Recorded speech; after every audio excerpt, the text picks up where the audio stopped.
my first ever job as a publicist sebelum ada Publicis. Jadi gue masih pribadi ya. Pulang-pulang roadshow gue langsung tipes gitu kan. Langsung tipes bro. Gitu. Tunggu. Lu tipes tapi lu malah nagih. Jadi lu ngejalanin job pertama lu tipes terus you're like, I want more. I like it.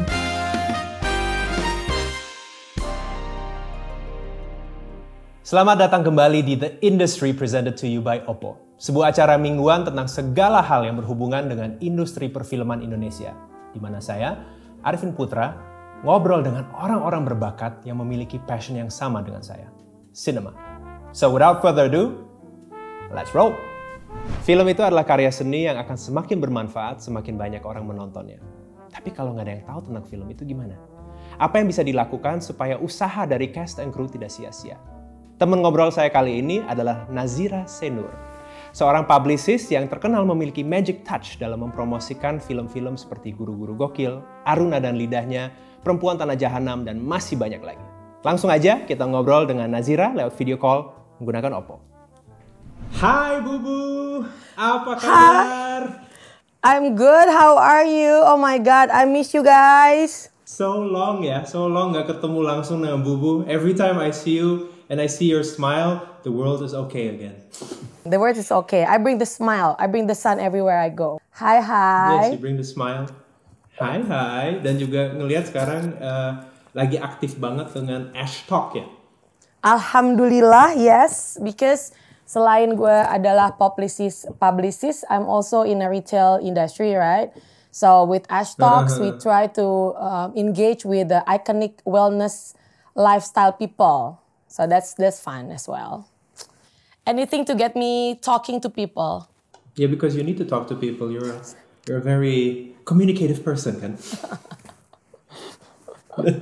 Tapi ya maksudnya senang aja sih ngelihat bahwa you're still spreading positivity during these difficult times ya. Gue sih pengen mulai dengan ini yang dari dulu sebenarnya gue juga penasaran sih.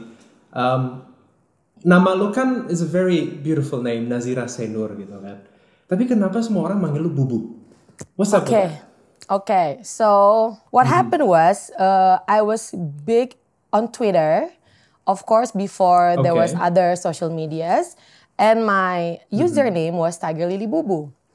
And and from that moment kan gue udah sahabatan sama Bang Joko kan. So whatever happened to him impact me as well, if you understand what I'm saying. Jadi abis itu semua kerap manggil gue Tiger Lily Bubu atau Bubu gitu. Iya, soalnya kalau gue ngomong sama suami lo, Bubu di mana? Like no, you call her Nazira ya. Her name is Nazira. Jadi makanya gue jadi penasaran. Yeah, where does Bubu come from?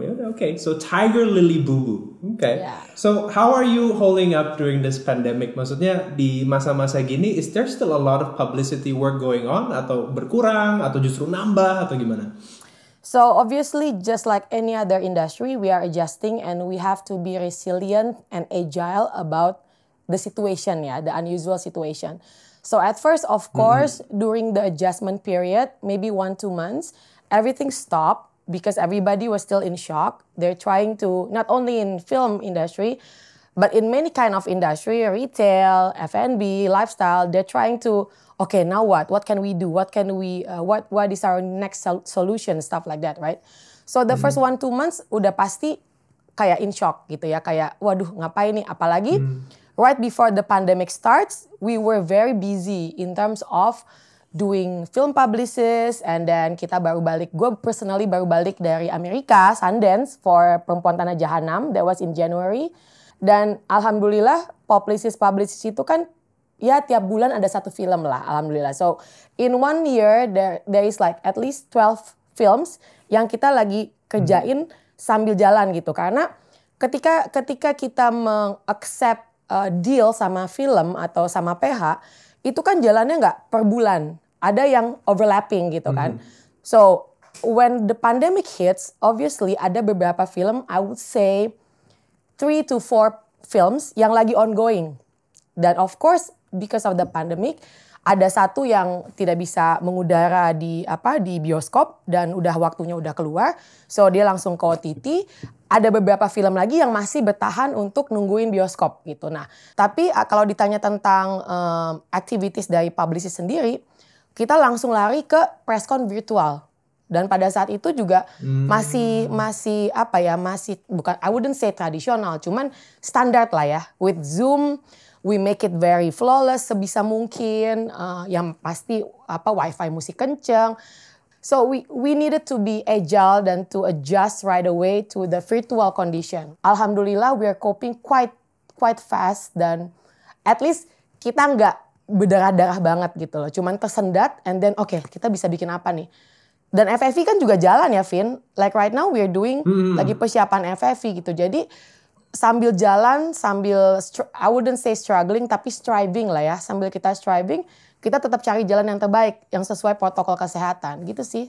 Nah, ini setelah gue ngulik-ngulik dikit ya, karena gue kan tahu bahwa nyokap lo Bu Yayang gitu ya, one of the most wonderful actresses out there. Tapi ternyata you have a very interesting family history ya.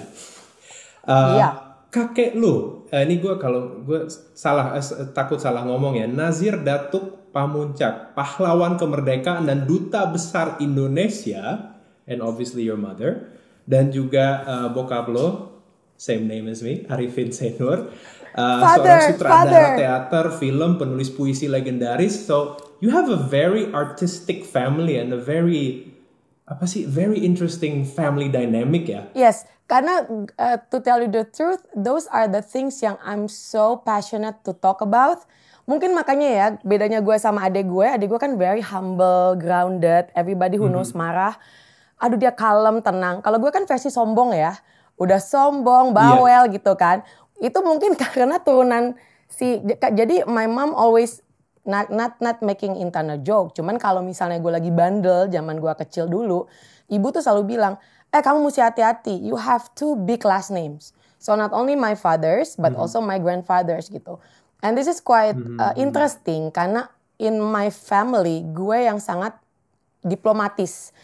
So without had to meet my grandfather obviously, karena ketika gue lahir beliau sudah tidak ada, jadi gue nggak pernah ketemu dia. Cuman dari cerita nyokap, and then gue baca di buku pelajaran, and then get to know him from books, from Wikipedia gitu. Gue jadi ngerasa gila ya, if he was still around, gue tuh pasti matching banget sama dia.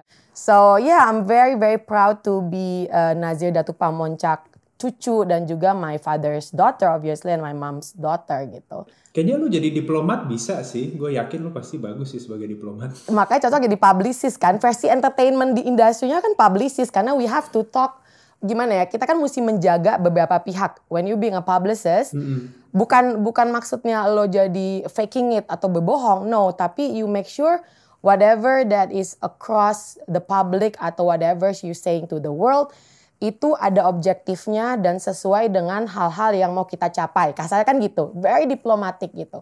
Dan jangan sedih, waktu sebelum gue masuk IKJ, Vin, gue ambil hukum. I was in a law student in Trisakti, dan of course karena gue banyak maunya, gue keluar merasa bosan. Cuman I used to be wanted to be a lawyer kayak my grandfather gitu. Tapi tunggu dulu, kalau lu dulu pengen jadi dulu lu justru pengen ke arah diplomat ya, lebih ke arah something along those lines gitu ya. Terus tiba-tiba lu ganti haluan ke dunia artistik atau dunia film, bisa dibilang begitu, itu gimana tuh kejadiannya? Jadi gini, I was and still a very stubborn lady, as you know, ya kan. So growing up with my film family, with my mom and my father, gue kan suka dibawa kemana-mana untuk syuting kan. Nah, cuman karena dari kecil gue dicekokin tentang film, so I grew up never want anything to do with films. Tahu kan lo, kalau misalnya lo dari kecil dikasih makan ayam, ketika lo dewasa kan lo, aduh gue mau ikan, gue nggak mau ayam lagi, enough man gitu kan. So I grew up nggak mau di film. Sampai bokap gue meninggal kan. Bokap gue meninggal, he passed away. I was his daddy's little girl. Gue paling dekat. Jadi it hit me banget. Gue sempat kehilangan pegangan. Jadi gue tuh ekstrim banget gitu. Dan pada saat gue ekstrim itu, mulai tuh gue menolak-nolakin hal-hal yang mestinya memang udah di jalan gue. Salah satunya adalah film. Makanya gue masuk Trisakti Hukum. Karena gue gak mau film. Intinya gue cuma gak mau film. Abis itu gue bosan, gue masuk UI, broadcasting. Nggak selesai juga, aduh bosan, gue keluar. Akhirnya karena gue pindah-pindah mulu, nyokap gue udah stres dong, udah nih nggak ada suaminya, gue udah kacau. Akhirnya kamu mau kemana? Ya udah film. So I end up di film dan akhirnya S1 lulus di film gitu. So it's like I'm resisting yang hal yang gue resist malah persist. So now voila, aku di film deh gitu say. Nah kalau di dunia film, mungkin orang di luar dunia film nggak tahu ya, tapi kalangan internal di dunia perfilman kayaknya nggak ada satupun orang yang belum pernah dengar nama Bubu gitu kan. It's a very famous name di kalangan dunia perfilman. Cuman peran lo sendiri sebagai publicist itu kan termasuk tugas di balik layar. Banyak orang yang mungkin nggak tahu apa sih tugas seorang publicist. So mungkin lo bisa jelasin dikit tugas publicist sebenarnya apa sih gitu. Okay, so basically publicist is kadang-kadang nih buat orang yang nggak paham sama sekali suka kira publicist itu publisher, like a book publisher atau music gitu kan. So it totally different thing. Kalau publicist di dalam sebuah film yang memang alhamdulillah di dunia perfilman Indonesia sekarang tambah kuat, tambah solid, tambah dibutuhkan ya. Kalau dulu kan kayaknya jalan film promo-promo aja gitu. Tapi kalau sekarang udah lebih proper tuh PH-PH. Banyak juga yang dari awal udah mikir publicistnya siapa gitu. So that's very very good. Kalau film itu kan we see it as a brand gitu kan. Nah brand ini kan punya message. Message-nya itu kita sebagai publicist kita bikin tuh communication message-nya apa yang sesuai dan relevan dengan film ini. Dan it's our KPI and our responsibility to make sure those message get across effectively to the public lewat media gitu.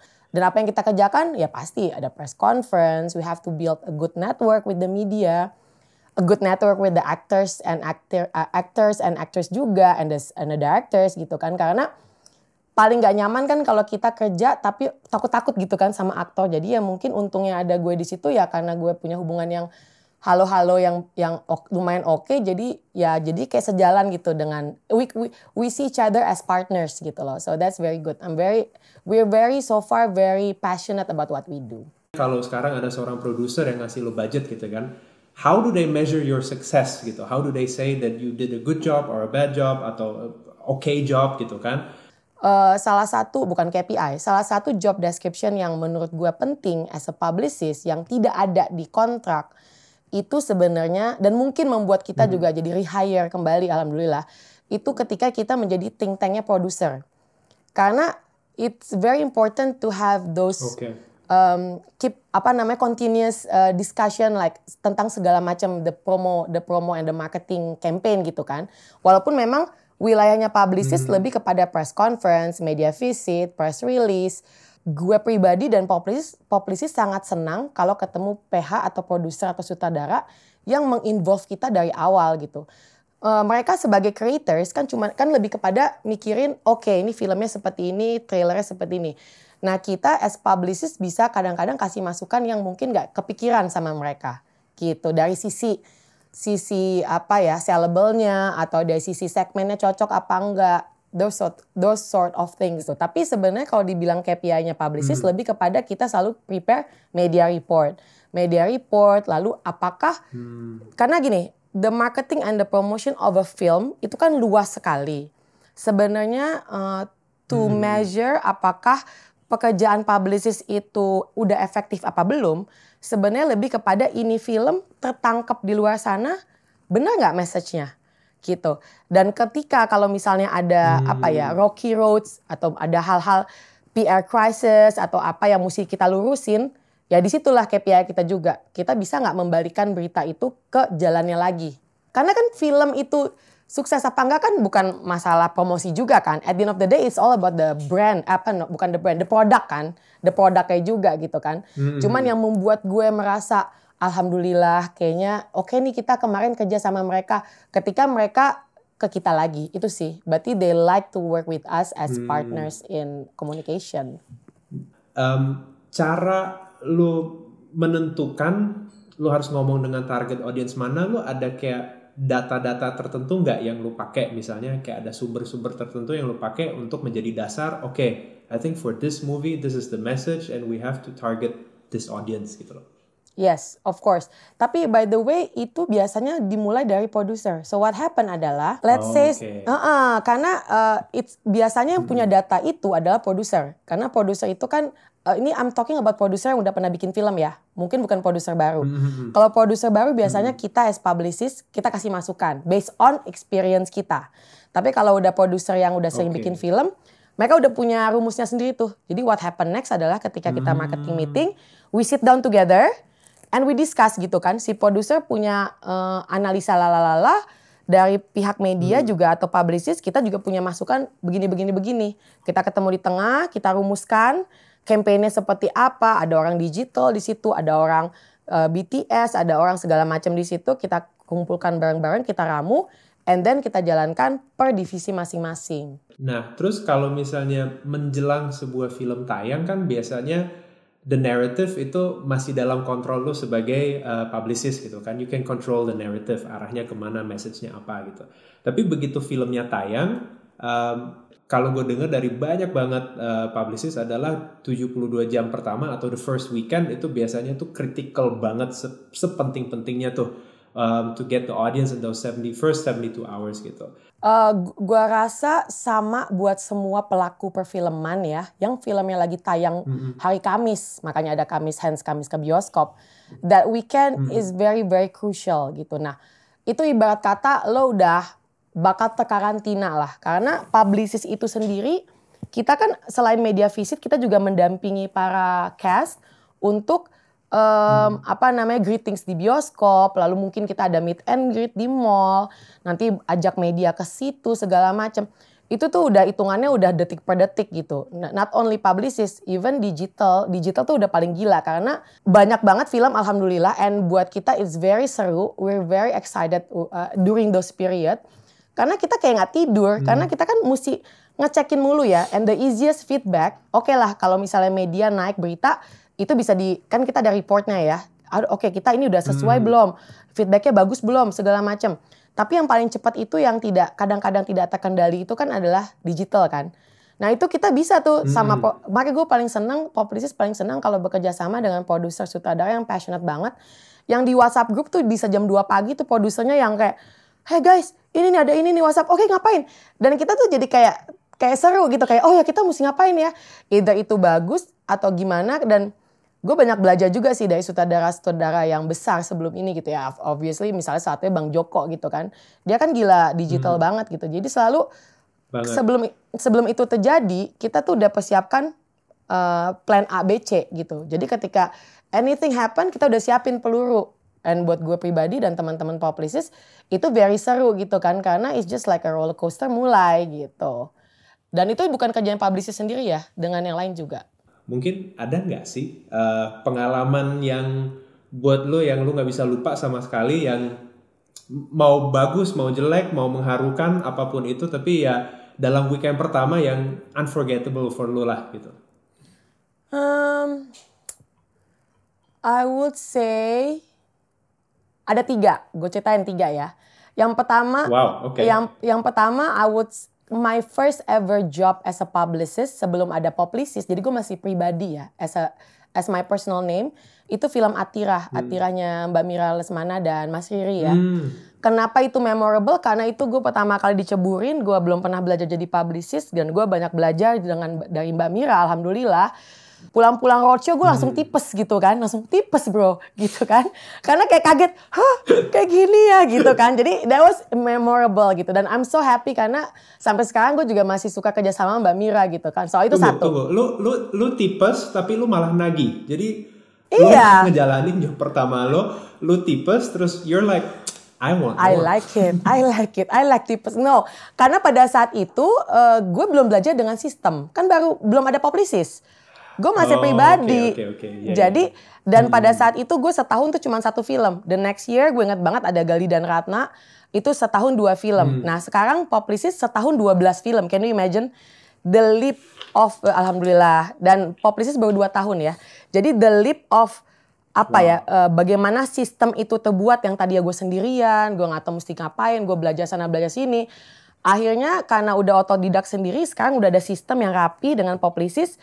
Dan tiap bulan 1 film kita premier gitu. Jadi gue seneng banget dengan pergerakan itulah. Nah terus kalau yang kedua apa ya, paling film-film yang kayak Gundala sih seru banget. Gundala seru banget karena itu all out banget dan troopsnya banyak. Troops dalam arti kata support sistemnya banyak banget. Jadi gue inget banget every week ketika kita meeting marketing itu gue excited kayak masuk ke kelas kuliah yang gue tahu ini bakal banyak banget yang gue pelajari dan banyak banget yang bisa gue lakukan gitu kan. So itu kedua. Nah tapi yang seru adalah PTJ. Posisinya abang lagi di luar negeri ya kan. Dan you thought kalau dia di luar negeri lo punya space untuk bernafas. No. Ketika dia di luar negeri biasanya dia bengong-bengong gitu terus dia yang aha, ada ide. Dan ketika dia ada ide, yang melakukan siapa? Saya pastinya. Jadi, waktu itu kita membuat campaign topeng buat PTJ. Wah, itu sih seru banget karena kita ibarat kata kita bikin topeng PTJ untuk promosi PTJ lah ya. Nah, itu kenapa seru banget karena the fact that dia di luar negeri tapi kita di situ melakukan hal-hal yang udah di brief. Itu tektokannya, itu kita mesti ke pindah-pindah tempat, segala macam, kita sampai malam, kita bikin, kita apa. Itu sih hal-hal kayak gitu yang lo gak bisa jadiin template. Per film akan punya treatment yang berbeda-beda. We always learn new things, so that's good. Ya, tapi lo benar-benar sincerely you do it for the love of film ya? Of course, and for the love of money, why not? But it seems to be secondary for you. I know that you do it for the love of money as well. Tapi kayaknya kelihatannya lu bener-bener sincerely emang you take on films yang lu actually believe in gitu kan. That you think like okay, I can actually help this film gitu ya. Lu pernah nggak sih ngambil film yang lu sendiri nggak suka, lu sendiri ngerasa kayak aduh no. Tapi for the love of money you said like ya udah let's do it lah. Gitu. Of course. Okay. Wow. I wouldn't Very lie. Honest. Love it. I wouldn't lie.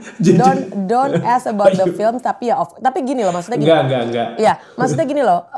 Gue nggak bilang gue nggak suka film ya, of course itu nggak benar. Maksudnya gini, ketika tawaran itu datang, kan pilihannya ada dua nih. Whether we're so excited, oh my god, we want this film gitu kan. Ya alhamdulillah dibayarnya misalnya gede gitu. Kalaupun nggak gede pun ya udahlah filmnya kita suka ya gitu kan. Nah tapi yang kedua adalah ketika tawaran itu datang dan mungkin itu bukan tipe-tipe film yang we go for in the first place gitu. But again kata lo tadi kan bener ya, maksudnya di Poplisi sendiri kita nggak bisa kerja tanpa hati gitu. We have to work passionately. So ketika film yang versi kedua datang, yang mungkin kita nggak langsung lompat atau gimana, kita langsung cari apa yang membuat kita bakal fall in love with this film. Apakah the story behind the filming, apakah the reason why it's being made, apakah the connection with the filmmakers bisa juga jadi alasan. Mungkin kita biasa aja sama filmnya, tapi we really like the PH dan hubungan kita bagus dengan produsernya dan sutradaranya dan jadinya kita juga kerjanya enak gitu. So we always have to find at least 1-2 things about the film yang membuat kita at the end passionate about it gitu. Dan so far alhamdulillah yes, karena gue percaya banget Mbak Vivi dan Ivan, kita nggak akan mau kerja atau ngambil film yang kita nggak mau sama sekali gitu loh, maksudnya just for the sake of money, enggak. Tapi kalau awalnya kita of course ada layer-layer yang awalnya kita ya bisa nggak ya ini ngangkatnya gimana ya segala macam, itu pasti ada conversation itu. Cuman abis itu we have to find a way how to like the film. And so far ya pasti ada yang kita sukain. I'm sure that happened to you as a film actor, right? Have you take a film? Of course. Yes. Of Don't course. we all? Jangan tanyain film yang mana ya. Yeah. Hi everyone, we want to take a quick moment to thank our sponsor Oppo for making the show possible. All video calls and also behind the scenes are shot on Oppo Reno 4 Pro. Hal yang paling mengerikan adalah kalau baterai kita tiba-tiba habis. Nah, kalau kita ada telepon penting banget masuk, nggak bisa ditunda-tunda lagi, and then nggak ada power bank. What do you do? Nah, dengan fitur Super Power Saving Mode, sisa baterai 5% bisa bertahan selama sejam lebih. Yeah, lifesaver. And now, back to the show. Tapi again, karena nyambungin karena lo ngomong bahwa you're doing this for the love of film dan juga kalian semua orangnya kan sangat passionate. Nah, on the side ini bukan publicist tapi lu juga ikutan di Slate ID kan? That's Yes. something you do as well kan? I have to show this because there was you.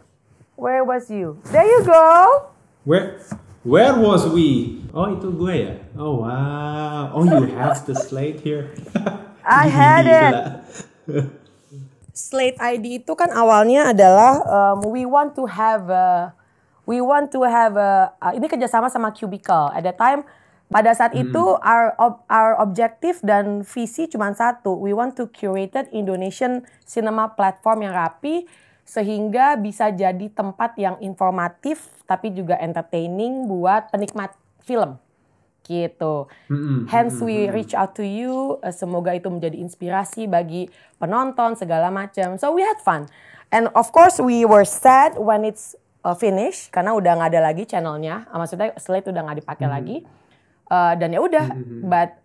But abis itu muncullah Publicis dan Lucky fokus sama menyutradarai.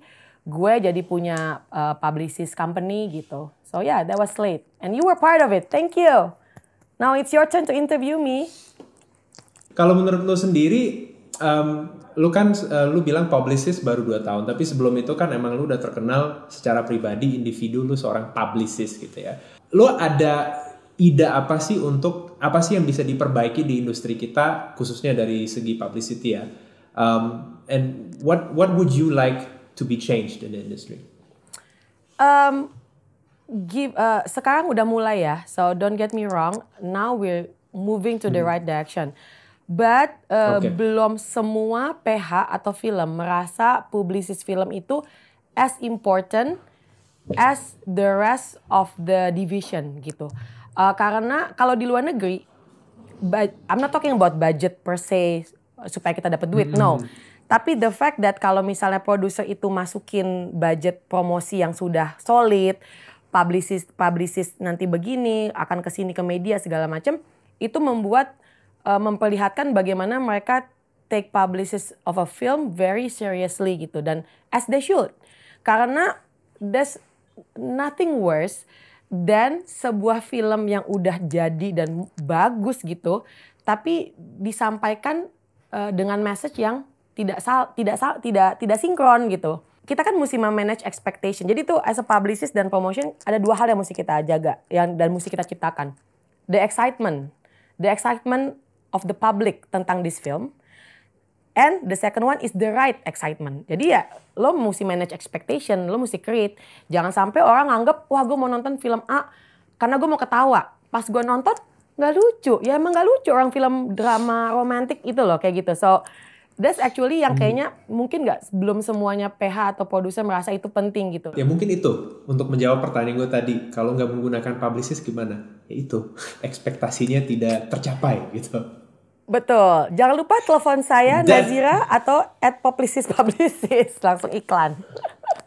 Nah kalau misalnya ada orang lain di luar sana yang kayaknya nonton video ini terus mereka bilang kayaknya seru nih jadi kayak Nazira gitu kan, atau I wanna be the next Bubu gitu kan. Gimana sih caranya menjadi seorang publicist? Maksudnya kalau menurut lu pribadi, apakah ada persyaratan akademiknya, harus kuliah apa misalnya? Dan mungkin kalau di publicist sendiri, kalau lu nyari karyawannya seperti apa? Kalau tadi menjawab soal kuliah apa, ya gue cuma berdasarkan apa yang terjadi pada diri gue sendiri. Tidak ada hubungannya ya kuliah lo apa. Of course kalau lo punya background communication, that will be amazing. If not, you get a partner like Vivi Koster yang emang hebat di komunikasi, gue kuat di networking, Ivan kuat di tulisan. Jadi ya udah lo jadi kayak sempurna atau segitiga Bermuda itu. Cuman gue selalu bilang mau apapun itu bidangnya, apalagi publicist, banyak tanya, jangan banyak belajar, banyak eksplorasi, jangan malu, jangan males, jangan manja ya. Gue nggak cuma di publicist doang, karena gue dulu di F&B dan lifestyle zamannya Anton Wirjono dan Yuda Budi Surya.